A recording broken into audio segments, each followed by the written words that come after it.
ಒಂದು ಬಸ್ ನಮಗಂತ ಹೇಳಿ ಬಿಟ್ಟಿಲ್ಲ. ಅದಷ್ಟೇ ಅಲ್ಲದೆ ಬಿಟ್ಟರೆ ಸಹ ಒಂದು ವಾರ ಬಿಡ್ತಾರ, ಆಮೇಲಿಂದ ಅದು ಬಂದು ಬಿಟ್ಟರೆ ಸಹ ಟೋಲ್ಗೇಟ್ ಹತ್ರ ಬಿಡ್ತಾರ. ಅಲ್ಲಿ ನೋಡಿದ್ರೆ ಹೈವೇ ಈಗಾಗಲೇ 2 ಸಾವಾದು ನಮ್ಮ ಶಾಲೆಯ ವಿದ್ಯಾರ್ಥಿಗಳಿಗೆ.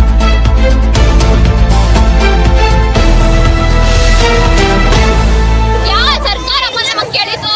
ಇಷ್ಟಾದ್ರೂ ಸಹ ನಮಗೆ ಬಸ್ ಬಿಡಾತಿಲ್ಲ. ನಮ್ಮ ಸರ್ಕಾರ ಕಣ್ಮುಚ್ಕೊಂಡು ನಿದ್ದೆ ಮಾಡತ್ತೈತ ಅಲ್ಲಿ.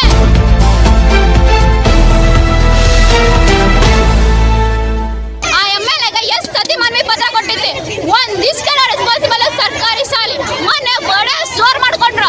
ಅದಲ್ಲ ನಮ್ಮ ಸರ್ಕಾರಿ ಶಾಲೆ ಮಕ್ಕಳಿಗೆ ಬಸ್ ಇಲ್ಲ, ಬಸ್ ಕಳಿಸ್ಬೇಕಂತ ಗೊತ್ತಾಗಲ್ಲೇನ್ರಿ ಅವ್ರಿಗೆ?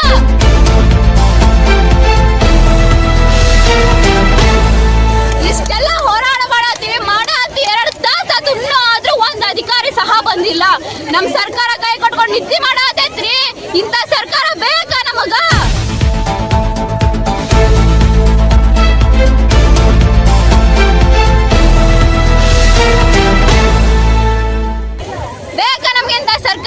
ನಮಗೆ ಬಸ್ ಬೇಕು. ಎಷ್ಟೊತ್ತಿರೋ 4 ಬಸ್ ನಮ್ಮ ಸರ್ಕಾರಿ ಶಾಲೆ ಆದರ್ಶ ವಿದ್ಯಾಲಯಕ್ಕೆ ಬೇಕೇ ಬೇಕು.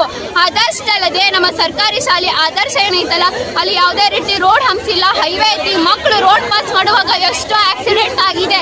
ಈಗಾಗಲೇ ಒಂದು ವಿದ್ಯಾರ್ಥಿ ಕಾಲ್ ಕಳ್ಕೊಂಡೈತ್ರಿ. ಅವ್ನ ಜೀವನ ಭವಿಷ್ಯ ನೋಡ್ಬೇಕಾಗಿರೋ ಮಗು ಒಂದು ರೋಡ್ ಕ್ರಾಸ್ ಮಾಡಕ್ ಹೋಗಿ ಕಾಲ್ ಕಳ್ಕೊತಲ್ಲ, ಅದಕ್ಕೇನು ಹೇಳ್ತೀರಿ ನೀವು?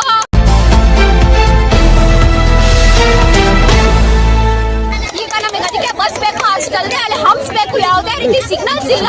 Schools on go slow school ಅಂತ ಹೇಳಿ ಯಾವುದೇ ರೀತಿ ಸಿಗ್ನಲ್ಸ್ ಇಲ್ಲ. ಸೊ ನಮಗೆ ಸಿಗ್ನಲ್ಸ್ ಬೇಕು. ಅದಷ್ಟಲ್ಲದೆ ಇಂಥ ಬಿಸಿಲಾಗ, ಮಳೆಯಾಗ, ಚಳಿಯಾಗ ನಾವು ಕುಂದಿರ್ಬೇಕ್ರಿ ಅಲ್ಲಿ ಬಸ್ಸಿಗೆ ಕಾಯ್ಕೊಂಡು. 1 ತಾಸಲ್ಲ 2 ತಾಸಲ್ಲ 3-4 ತಾಸು ಗಟ್ಟಲೆ ಕಾಯ್ಕೊಂಡು ನಾವು ಕುಂತ್ಕೋಬೇಕಲ್ಲಿ. ಅಲ್ಲಿ ನೆಟ್ಟಂಗ ನಮಗೊಂದು ಬಸ್ ಸ್ಟಾಪ್ ಇಲ್ಲ. ಒಂದು ತಗಡು ಹಾಕಿರೋ ನಮ್ಮ ಸರ್ಕಾರ ಕೊಟ್ಟೈತಿ, ಅದು ಇಲ್ಲ ರೀ.